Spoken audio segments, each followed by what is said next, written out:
आप सबका भी बड़ा एक्टिव हो जाता है सेशन के दिनों में।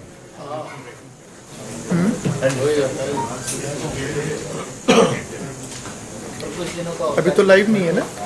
नहीं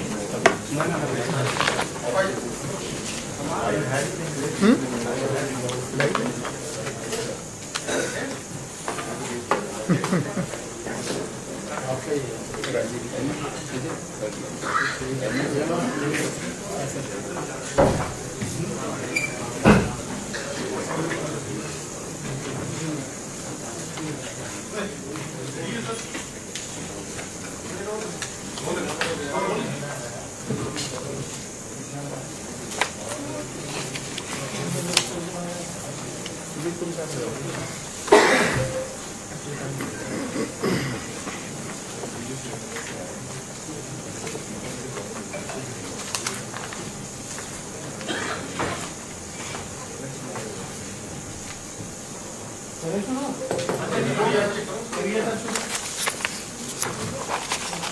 सबसे पहले तो आप सभी का मैं आभार व्यक्त करूंगा कि जो 7 तारीख को बजट सत्र शुरू हुआ था और कल 28 मार्च को उसका समापन हुआ है, उसमें बहुत अच्छी जो भी सत्र की कार्रवाई इतने दिनों तक चली उसको आपने लोगों तक पहुंचाया, जन जन तक पहुंचाया।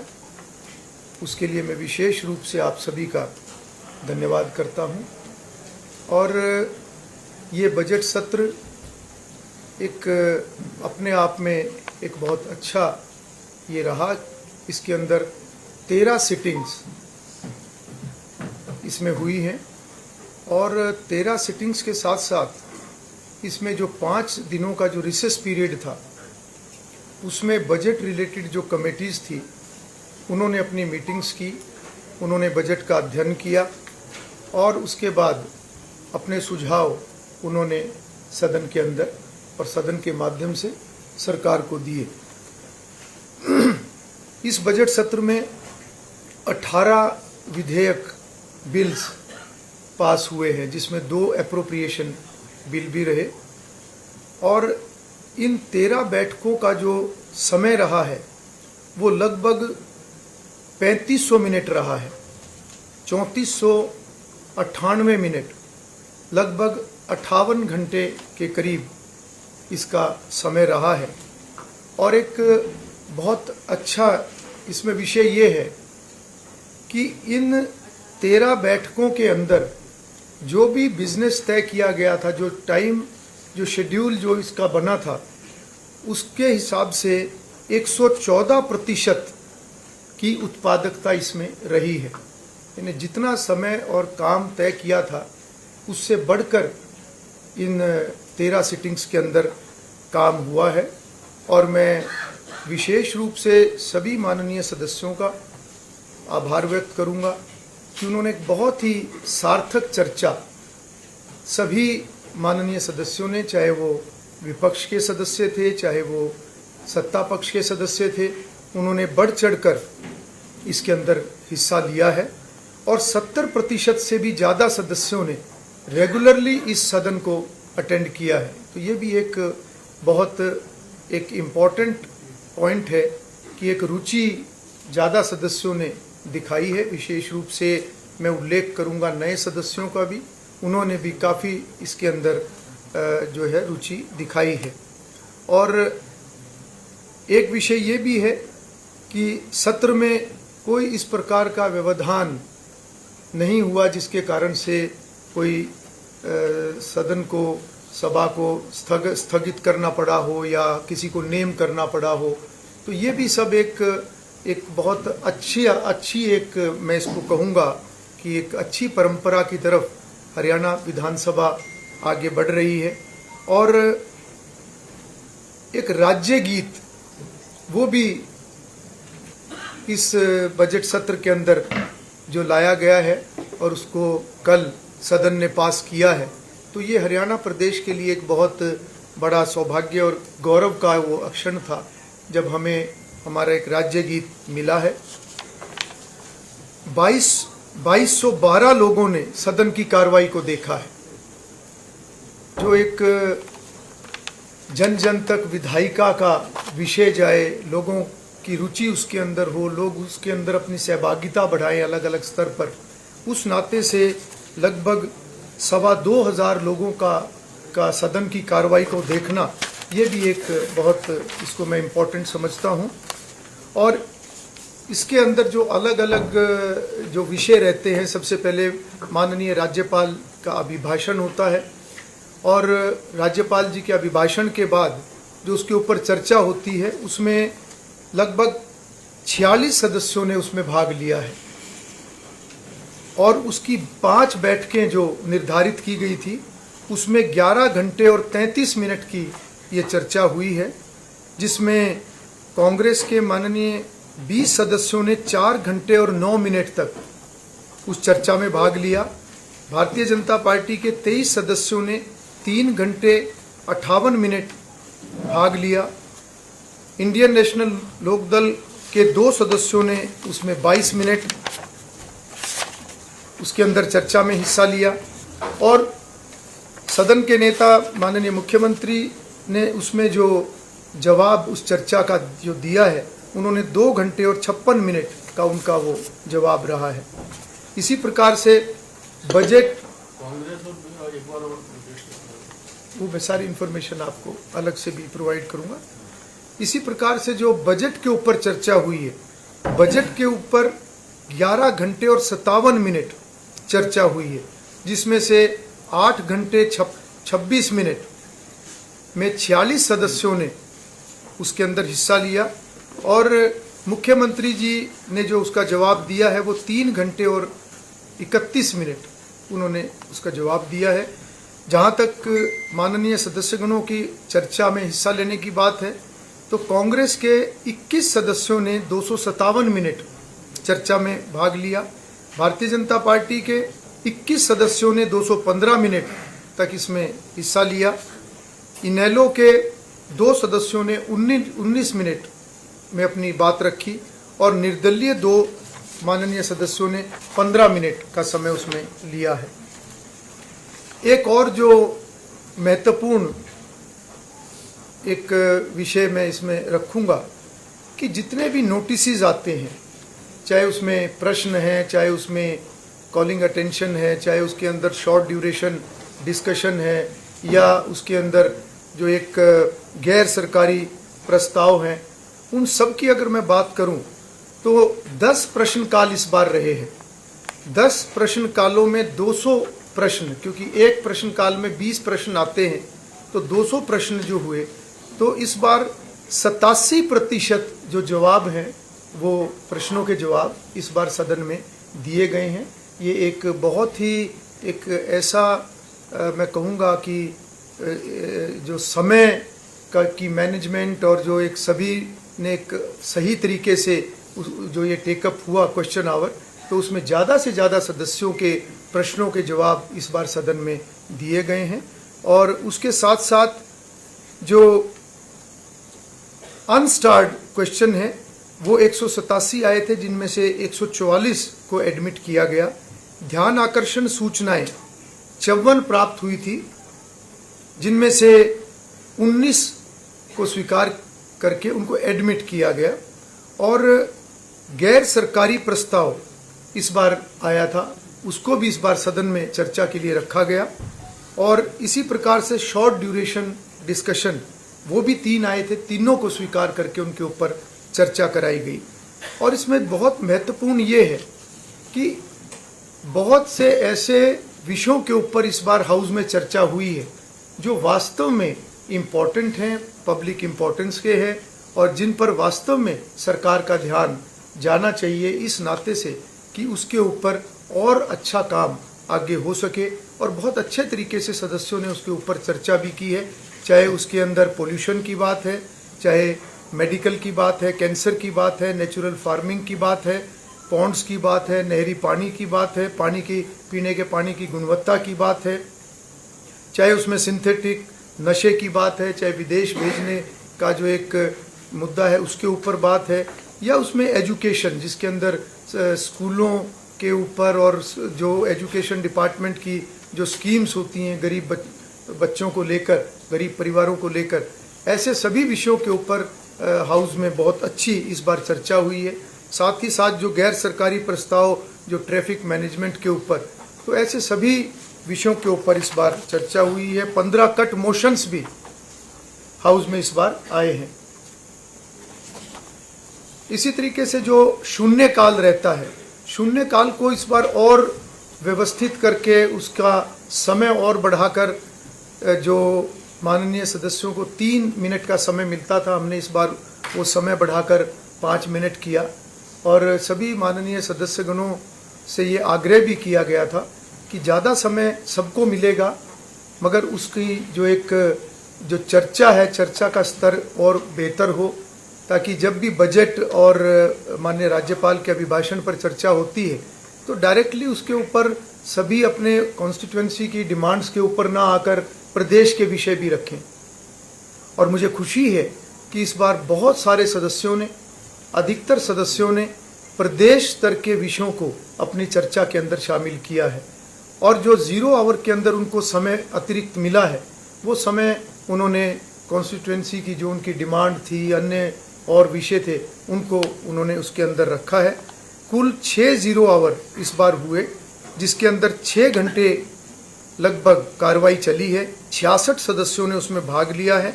भारतीय जनता पार्टी के 29 सदस्यों ने 160 मिनट, कांग्रेस के 33 सदस्यों ने 175 मिनट, इंडियन नेशनल लोकदल के 2 सदस्यों ने 12 मिनट और निर्दलीय 2 सदस्यों ने 11 मिनट का समय इसमें लिया है।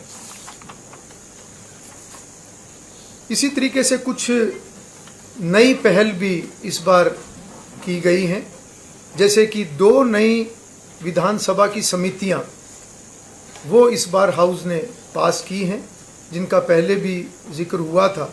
उनमें से एक कमेटी होगी पर्यावरण एवं प्रदूषण संबंधी विषय की समिति, क्योंकि ये सभी बहुत ही महत्वपूर्ण विषय हैं और भविष्य की चुनौतियां, जिसके ऊपर विधानसभा अपना योगदान सुनिश्चित करे, उस नाते से इन 2 समितियों का जो इस बार प्रावधान किया गया है। और दूसरी समिति युवा कल्याण एवं युवा मामलों से संबंधित समिति। उसके साथ साथ हमने सत्र के दौरान विधानसभा की तरफ से जितने भी ड्यूटी पर तैनात सरकारी कर्मचारी, पुलिसकर्मी, सभी के लिए भोजन की व्यवस्था वो भी हमने शुरुआत की है।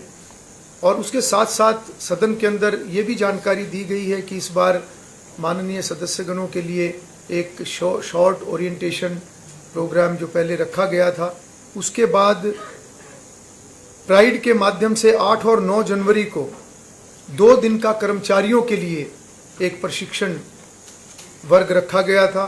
उसके बाद 14 और 15 फरवरी को 2 दिनों का इसी प्रकार से एक ट्रेनिंग प्रोग्राम वो सभी सदस्यगणों के लिए रखा गया था, और जिसके अंदर हमारे लोकसभा के माननीय अध्यक्ष श्री ओम बिरला जी, राज्यसभा के माननीय उपसभापति डॉक्टर हरिवंश जी और कई राज्यों के अध्यक्ष, विधानसभा अध्यक्ष, केंद्रीय मंत्री, माननीय मुख्यमंत्री, अन्य पार्लियामेंटेरियंस उसके अंदर वो सब आए थे।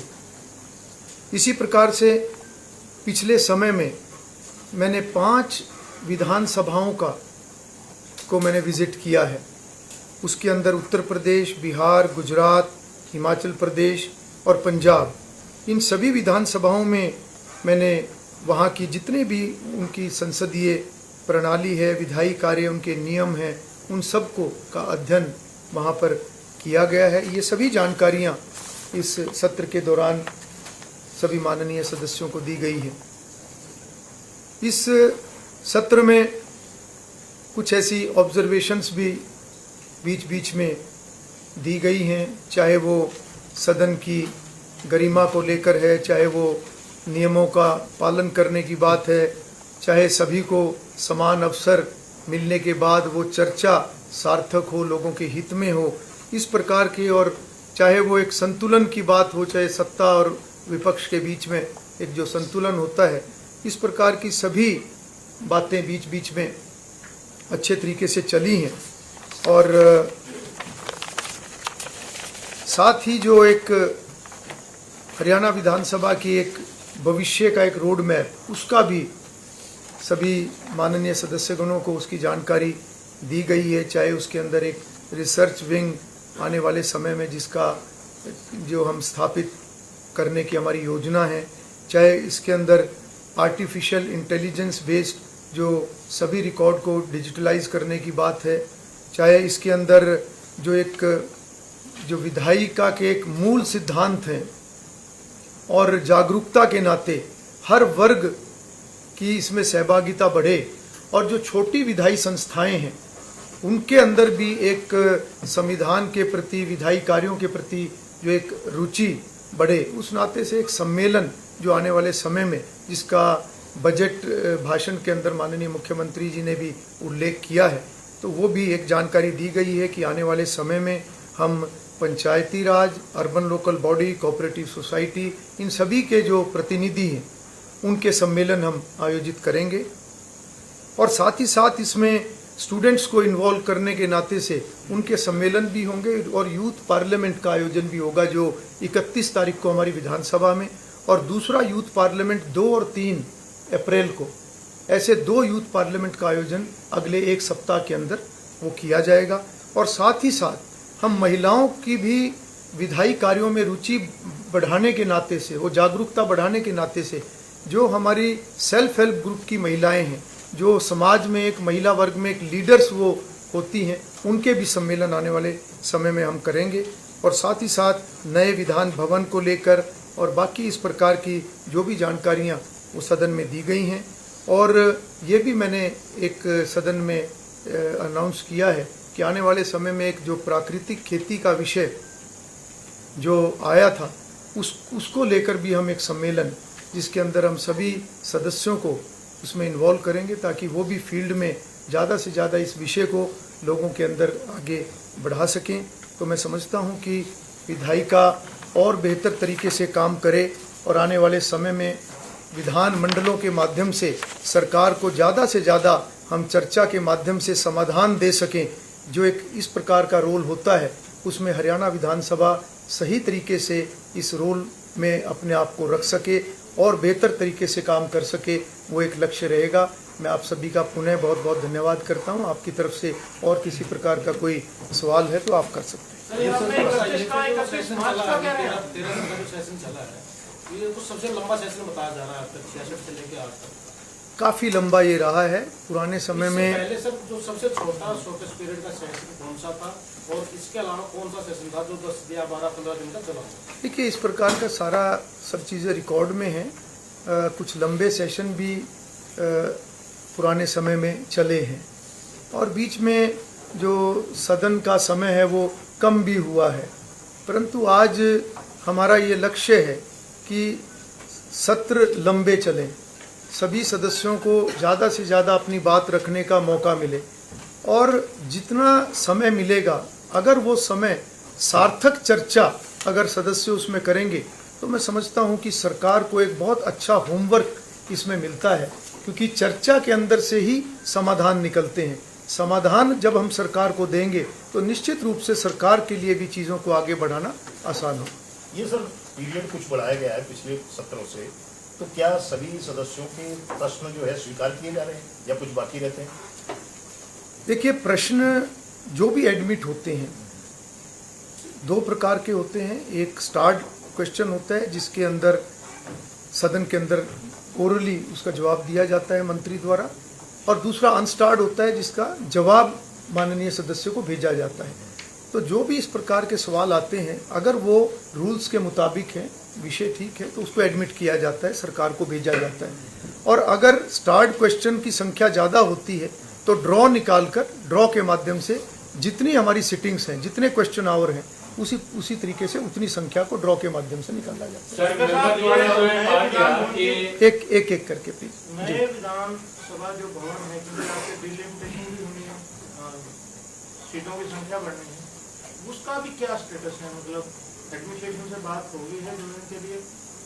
देखिए, मैंने पहले भी ये विषय आया था और मैंने पहले भी इसका जिक्र किया था। वो प्रक्रिया चली हुई है और निश्चित रूप से डिलिमिटेशन के बाद सदस्यों की संख्या बढ़ने वाली है, और उसमें वर्तमान जो हमारा विधानसभा है उसके अंदर हमारी उतनी सीटिंग कैपेसिटी भी नहीं है और उसमें एक्सपेंशन का स्कोप भी नहीं है। तो निश्चित रूप से हमें नए विधानसभा का जो नया विधान भवन है वो हम आने वाले समय में बनाएंगे, उसकी प्रक्रिया चली हुई है।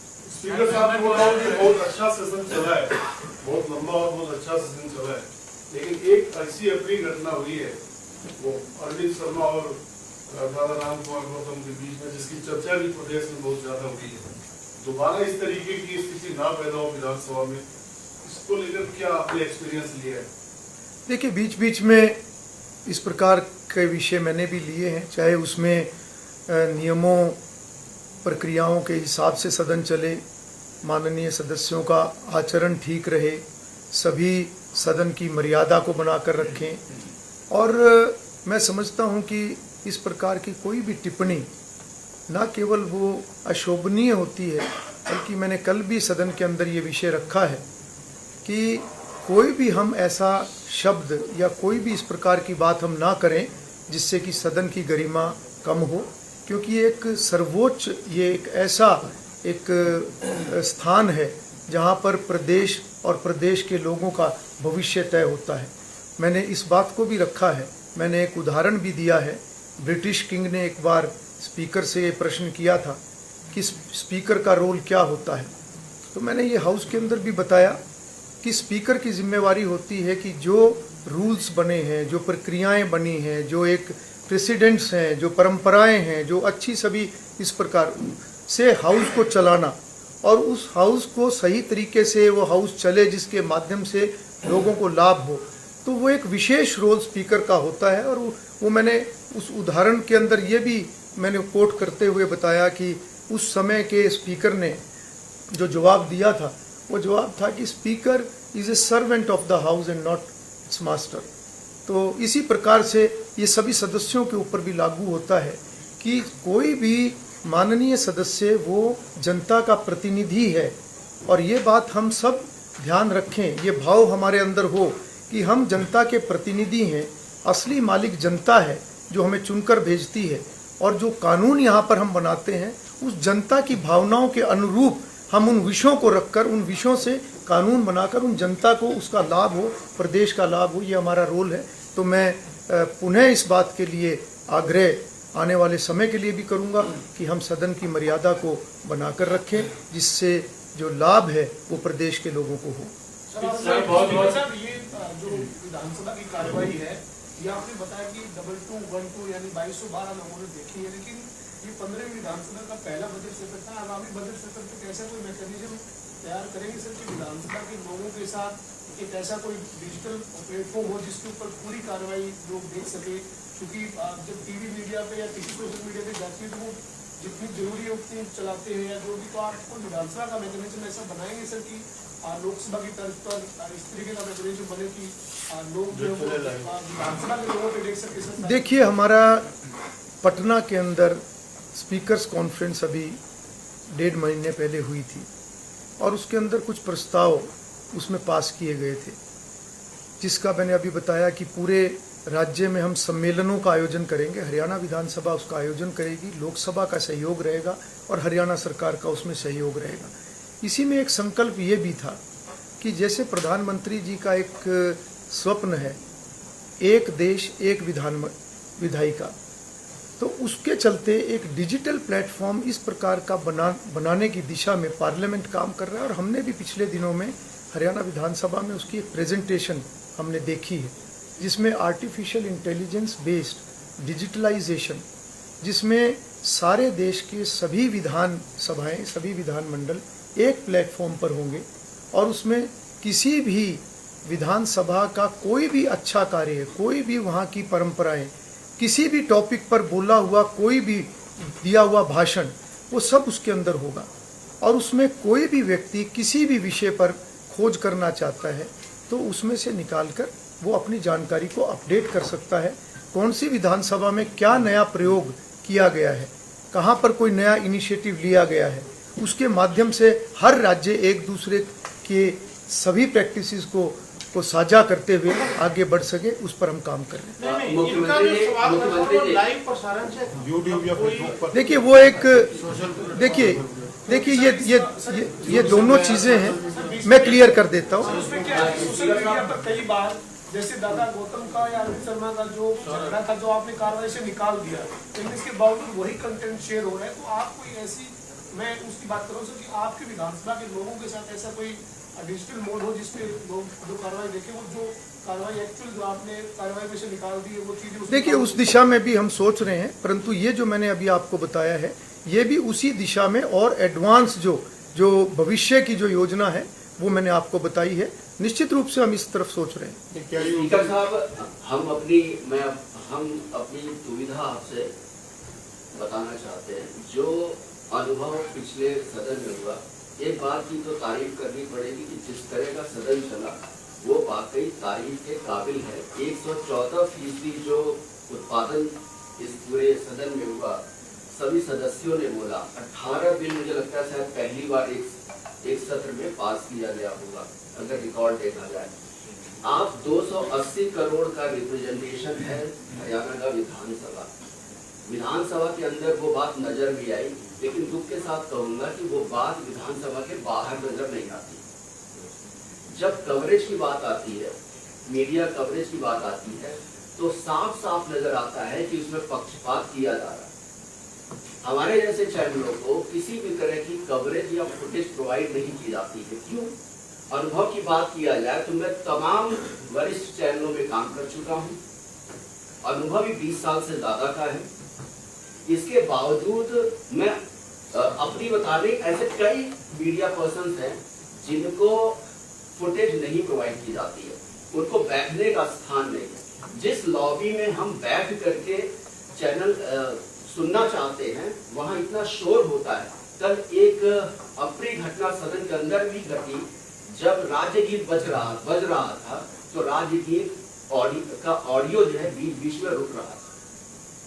ठीक है, इसका संज्ञान लेंगे। नहीं, मैं ये बता रहा हूँ कि आप उसी का अंदाजा लगा लीजिए कि जो लॉबी में बैठ करके हम सुनते हैं वो भी साफ नहीं सुन पाते उसमें। हम ठीक है, आपका विषय आ गया। हम लोगों को फिर ये लाइव डिजिटल की जो बात होती है, सोशल मीडिया में तमाम सोशल मीडिया चला रहे लाइव, फिर हमें ऑफिशियली क्यों नहीं दिया जाता? चलिए, ये विषय आ गया और आपकी तरफ से जो भी ये सुझाव आया इसके ऊपर हम काम करेंगे। एक प्लीज एक करके प्लीज एक सर, जो इस बार हाउस की कार्रवाई चली है, लंबी चली है, अच्छी चली है, लेकिन जो आपने सत्ता पक्ष मंत्रियों को भी टाइट किया, विपक्ष वालों को भी किया है, तो उसके बाद क्या रिएक्शन आ रहे हैं? नहीं, ऐसा कोई रिएक्शन नहीं है। ये तो हाउस ठीक तरीके से चले, वो स्पीकर की जिम्मेवारी है और मेरे लिए हर सदस्य समान है।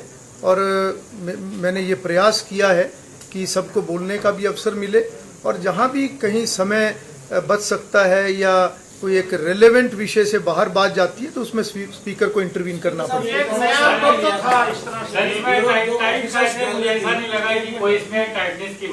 जी, मुझे क्लियर सर, सबसे बहुत बहुत बधाई सर। आपने जो भी फर्स्ट टाइम आपने विधानसभा एज ए स्पीकर आपने किया और बहुत ही हिस्टोरिक रहा, क्योंकि आपने जो है भारत वर्ल्ड देश तक रहा, और इसमें भी सत्ता पक्ष हो चाहे विपक्ष हो, सभी ने सर आपको जो है अप्रिशिएट किया गया। मुझे ऐसा कहीं नहीं लगा कि आपने जो है टाइटनेस किया, क्योंकि जितना जरूरी था मुझे ऐसा लगा कि आप उतना ही बोलने के लिए दिया। भले कुछ ज्यादा लोग बोलना चाह रहे थे, पॉलिटिकल माइलेज देना। सवाल सर ये है कि पिछले विधानसभा सेशन में भी देखा गया कि सदन द्वारा जो एश्योरेंस दिया जाता है, लेकिन वो फुलफिल नहीं होता है। चाहे सत्ता पक्ष हो, एमएलए हो, चाहे विपक्ष के एमएलए हो, उन्होंने भी देखा बोला सदन में कि एश्योरेंसेस तो हमको 2-3 साल से मिल रहा है, विधानसभा में मिल रहा है, उसके बाद भी एड्रेस नहीं हो पा रहा है। तो इसको लेकर के क्या आप कुछ स्टेप लेंगे या कुछ ट्रेनिंग के थ्रू आप इसको एड्रेस करना चाहेंगे? देखिए, सिस्टम की इम्प्रूवमेंट पे लगातार गवर्नमेंट भी कोशिश कर रही है, और उसके अंदर जहाँ तक आपने एश्योरेंस की बात की है तो विधानसभा का इसमें जो एक रोल होना चाहिए, हमारा प्रयास रहेगा कि उसमें हमें भी जितना हम कर सकेंगे हम उसमें करेंगे। आपने क्योंकि कल सभी एमएलए ने, सत्ता पक्ष ने, अंदर उनको बोलने का मौका था तो उन्होंने बोल दिया। हमारा आज मौका मिला तो हम आपकी पूरे सदन जो चला इसलिए हम भी आपकी प्रशंसा कर रहे हैं। जैसे एमएलए ने कहा, बधाई है, बहुत अच्छे तरीके को हम 25-30 साल से सेशन को देख रहे हैं, बहुत सारे कल तरीके से प्रयास किया है। आपका इतना इनोवेटिव प्रोग्राम इस बार देखने को मिलेगी जिसका प्रतिफल वहाँ पर मिला। एक हमने अपनी कवरेज में जो थोड़ी सी हमने आपको समय में 2 बार पहले भी आपके ध्यान में बात की थी, शायद वो उस टेक्निकल प्रॉब्लम की वजह से वो या पास हो नहीं हो पाई आईटी वालों को या क्या हुआ।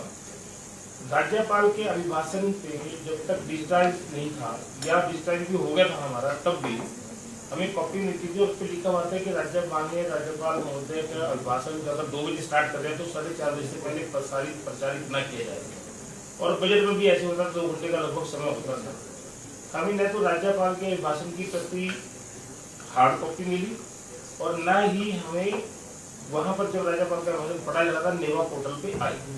जब तक आपके आदेश नहीं होते, जब तक नेवा पोर्टल पे अपलोड नहीं होता है। ऐसे ही बजट भाषण में भी है। हम इसलिए आपने देखा होगा कि हम उसके भी जाना चाहते थे, लेकिन आप बैठे थे, सीएम साहब बोल रहे थे और हम उसके जाना पड़ा, हमारा कॉपी नहीं।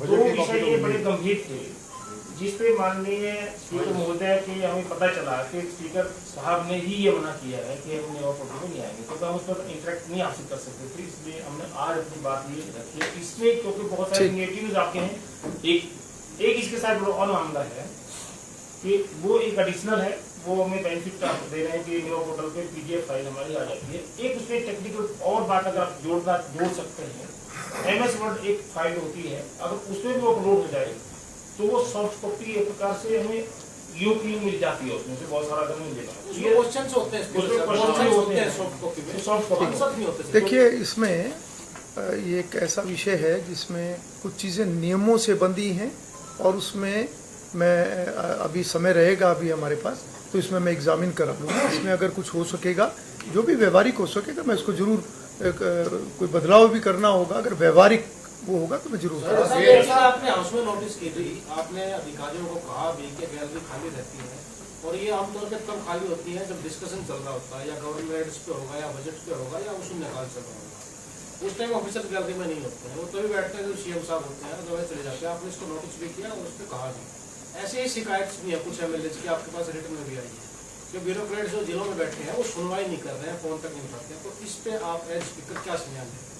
देखिए, सदन के अंदर जिनकी भी ड्यूटी है उनको ड्यूटी करनी है, सदस्य अपनी जिम्मेवारी निभाते हैं और बाकी सदन में जिसकी जो ड्यूटी है उनको वो सबको करनी है। ऐसा कोई विषय ध्यान में आता है तो वो मैंने पिछले दिनों में भी रखा था। उसके बाद जो भी एक उनके एक रोस्टर के हिसाब से जो उनका एक तय होता है उसके मुताबिक वो सारी चीज़ें आगे बढ़ी हैं। और भविष्य में भी कोई ऐसी चीज़ होगी जो विधानसभा के कार्यों को लेकर या माननीय विधायकों के उनकी जिम्मेवारी निभाने के नाते से कोई भी ऐसा विषय आएगा तो उसको टेकअप किया जाएगा। जिलों में जैसे विधायक कंप्लेंट करते हैं, उसका भी कुछ संज्ञान लेके? देखिए, वो सभी चीज़ें कभी भी संज्ञान में आती है तो उसका एक प्रावधान है। तो स्पीकर साहब, ये हाल ही में विधानसभा के 6 सदस्यों के साथ जो है वो बदसलूकी की गई। जिस दिन शिक्षा मंत्री महिपाल झंडा के यहाँ पे गुजर था, उनकी तरफ से बाकायदा शिकायत पत्र जो है वो भी आपको दिया गया। बाकायदा 6 नहीं, शिक्षा मंत्री, ठीक है जी। सर, उनको लेकर क्या कुछ इसके ऊपर फीडबैक अपडेट क्या है कि इस मामले में किस तरीके से मैंने संज्ञान लिया जाएगा। माननीय जब स्पीकर ज्ञापन दत्ता जी थे, उन्होंने एक परंपरा चलाई थी कि जब सदन चल रहा होता है तो प्रश्न तारांकित और अतारांकित दे सकते हैं। जब सेशन नहीं होता है तो एक MLA 3 क्वेश्चन एक महीने में पूछ सकते हैं। 1 महीने, तो क्या वो अभी कंटिन्यू रहेगी? बिल्कुल, कोई भी इस तरह का प्रावधान है, ये तो एक कॉन्टिन्यूस प्रोसेस है और जो चीज़ एक बार शुरू कर दी जाती है वो चलती है। सर, 2 सत्र हो गए और औपचारिक रूप से नेता प्रतिपक्ष नहीं है, तो ऐसा कोई प्रेसिडेंस पहले से भी मौजूद है और इसमें फिर विधायी प्रावधान क्या है कि मेन अपोजिशन पार्टी को आप जो है किसी तरह से प्रोडिट करें, कुछ है क्या इसका? देखिए, ये तो संबंधित दल का विषय होता है और जहाँ तक हाउस की बात है, हाउस में स्पीकर को पक्ष विपक्ष सबको साथ लेके सदन को चलाना होता है और नेता प्रतिपक्ष ना होने के कारण से कोई कार्रवाई में बाधा हो, ऐसा नहीं होता। अभी हमारे विपक्ष में बहुत सीनियर नेता हैं, समय समय पर वो जहां एक विपक्ष की भूमिका है उसको निभाते हैं और मुझे लगता है कि ये एक विषय जो है उनकी पार्टी का इंटरनल है, जिसका विधानसभा से कोई किसी प्रकार का नहीं है और इस तरह के प्रेसिडेंट्स पहले भी रहे हैं। स्पीकर साहब, एक सुझाव है, वैसे तो आप नए विधानसभा भवन की तरफ बढ़ रहे हैं तो हो ही जाएगा, लेकिन अगर ये जो विधानसभा भवन है इसके अंदर लिफ्ट बड़ी छोटी है और वो उसके अंदर कई बार फंस चुकी है, वो लिफ्ट कई बार लोग भी फंस चुके हैं क्योंकि 2-3 लोग ही जाते हैं। अगर कोई वो अगर लेट होता है विधानसभा भवन, उसका कोई दायरा बढ़ सकता हो तो। देखिए, जब भी हम नया विधान भवन बनाएंगे तो हम ये सुनिश्चित करेंगे कि वो बिल्कुल आधुनिक हो और भविष्य के 50-100 साल को ध्यान में रखते हुए इस प्रकार का वो हो। जहाँ तक वर्तमान विधानसभा की बात है, यहाँ स्पेस की कमी है जो आप भी महसूस करते हैं और साथ ही साथ आप ये भी जानते हैं कि एक वर्ल्ड हेरिटेज साइट है, जिसकी वजह से इसके अंदर हम किसी प्रकार का कोई बदलाव नहीं कर सकते।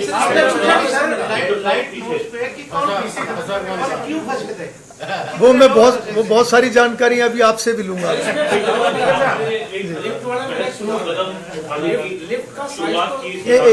जी, लिफ्ट का साइज तो फिक्स है, उसको नहीं आप घटा बढ़ा सकते, लेकिन आजकल क्या है कि लेटेस्ट टेक्निक ये आई है, लिफ्ट बाहर की आ गई, आप उसको स्टैंड कर दो कहीं भी ओपन एरिया में, तो वो सीधे ऊपर जाएगी सेकंड फ्लोर पे।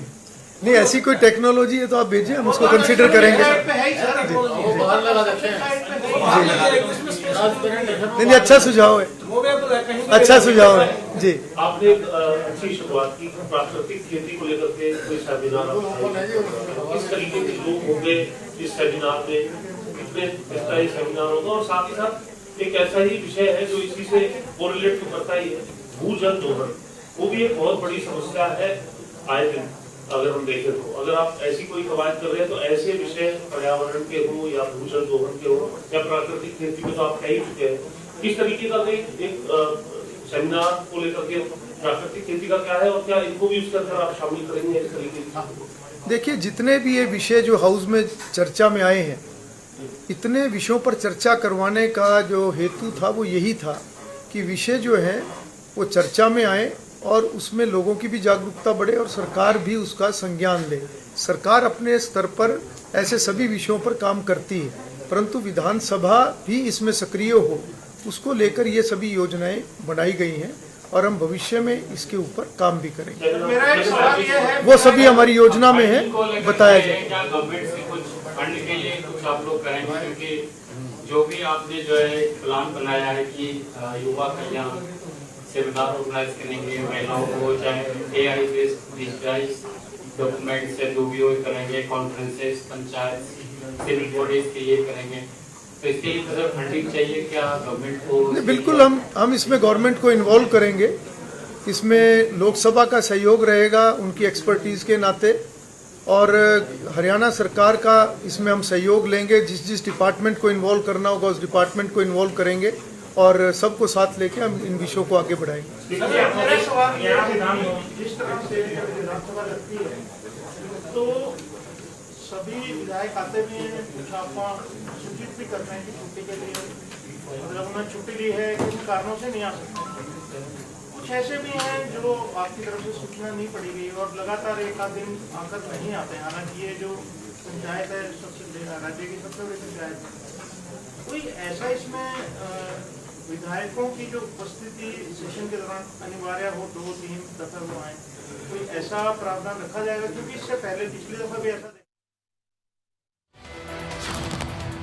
जानकारी आपको बता दें कि बजट सत्र को बहुत अच्छा बताया है स्पीकर हरविंदर कल्याण ने। उन्होंने कहा बहुत अच्छा रहा बजट सत्र और बजट सत्र में 13 सिटिंग हुई हैं, तो बजट सत्र में 18 विधेयक पास हुए हैं। सदन लगभग 58 घंटे चला है। स्पीकर हरविंदर कल्याण के द्वारा ये जानकारी इस प्रेस कॉन्फ्रेंस में दी गई। 70% से ज़्यादा सदस्यों ने हर दिन सत्र को देखा सुना है और काफ़ी अच्छा बजट सत्र रहा है। तो बजट सत्र में राज्यगीत भी पास किया गया है और 13 सिटिंग हुई हैं। तो बजट सत्र में ही 18 विधेयक पास हुए हैं। सदन लगभग 58 घंटे चला है।